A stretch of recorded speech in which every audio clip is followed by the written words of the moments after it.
इस वीडियो में आप जानोगे मुस्लिम सुल्तानों के बारे में कुछ ऐसी बातें जो शायद ही आपको मालूम हो, तो इस वीडियो को आखिर तक जरूर देखना। कुछ फारसी इतिहासकारों ने महमूद गजनी को इस्लाम की तलवार कहा था, एक ऐसा योद्धा जिसने इस्लाम और अपने साम्राज्य का प्रसार किया। इंडियन हिस्ट्री में महमूद गजनी को एक लुटेरा और एक क्रूएल इन्वेडर बताया गया है। 998 एडी में 27 साल की उम्र में गजनी अपने पिता का उत्तराधिकारी बना। उसने 1000 एडी से 1025 एडी के बीच भारत पर 17 बार आक्रमण किया। उसके आक्रमणों ने भारतीय उपमहाद्वीप को विनाश के निशानों से भर दिया। गजनी जब भारत पर आक्रमण करता था तो उस वक्त भारत में भीषण गर्मी का मौसम होता था और वह हर बार मानसून आने से पहले भारत को छोड़ देता था। वह ऐसा इसलिए करता था क्योंकि मानसून आने की वजह से पंजाब की नदियां उफान पर होती थीं, जिस वजह से उसके सैनिक वहीं फंस जाया करते थे। महमूद गजनी हर बार भारत पर आक्रमण,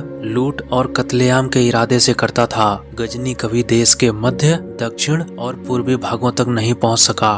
13वीं और 14वीं सेंचुरी में एक वेस्ट एम्पायर यूरेशिया के आधे भूभाग पर फैला हुआ था। जब यह एम्पायर अपने चरम पर था तब यह कोरियाई प्रायद्वीप के प्रशांत तट से लेकर पूर्वी यूरोप के ठंडे जंगलों तक फैला हुआ था। मंगोल एम्पायर, जिसके एम्परर्स को खगान के नाम से जाना जाता था, वह ह्यूमन हिस्ट्री के सबसे ब्लडी, क्रूएल और पावरफुल रूलर्स में से एक थे। चंगेज खान, जिन्होंने मंगोल एम्पायर की स्थापना की। फरवरी 1221 में चंगेज खान ने आधुनिक तुर्कमेनिस्तान के मर्व शहर को चारों तरफ से घेर लिया। जब मर्व के लोगों ने मंगोलों के सामने आत्मसमर्पण कर दिया तो मंगोलों ने मर्व शहर में हत्याएं और लूटपाट कर शहर को लगभग नक्शे से मिटा दिया। बताया जाता है जब चंगेज खान ने मर्व में तबाही और कत्लेआम का आदेश दिया, उसके बाद वह एक सुनहरे सिंहासन पर बैठा और लोगों को अपने सामने घसीटते और मारते हुए देखता रहा। कुछ हिस्टोरियंस के मुताबिक मर्व मैसेकर में मरने वालों की संख्या 7 लाख थी,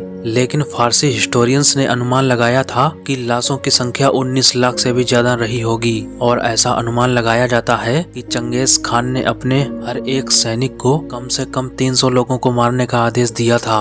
आज से 366 साल पहले मुगल सल्तनत की हिस्ट्री में एक नया अध्याय लिखा गया। 4 जून 1659 जब औरंगजेब ने दिल्ली के तख्त पर कब्जा कर लिया। औरंगजेब मुगलों में सबसे क्रूर शासक माना जाता है। उसके शहंशाह बनने के सपने ने न केवल उसके भाइयों की जान ली, बल्कि एक ऐसे शासन की नींव रखी जिसे इतिहास क्रूरता, युद्ध और धार्मिक कट्टरता के लिए हमेशा याद रखेगा। औरंगजेब ने अपने शासन को मजबूत करने के लिए कठोर इस्लामी नीतियों को लागू किया था। 1679 जब उसने गैर मुस्लिमों पर जजिया कर दोबारा लागू किया। औरंगजेब ने काशी विश्वनाथ मंदिर बनारस और केशव राय मंदिर मथुरा जैसे कई हिंदू मंदिरों को तोड़ने का आदेश दिया। सिखों के 9वें गुरु तेग बहादुर को 1675 में दिल्ली में फांसी दे दी गई।